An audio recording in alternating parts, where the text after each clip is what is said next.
হচ্ছে 6, অর্থাৎ এখানে হচ্ছে 6, বাঁ সাইড এবং ডান সাইড সমান হলে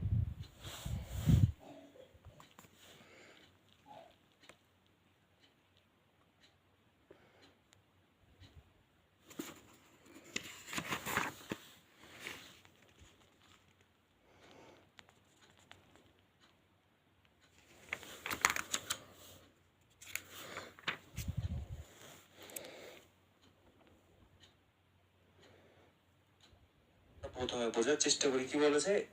এখানে এ বড় বি ছোট, এ বড় বি ছোট আমরা পেলাম। তারপরে এই দুটোর মধ্যে দেখি, তারপরে কি বলেছে যে বি সি এর থেকে বড় নয়, কি বলেছে বি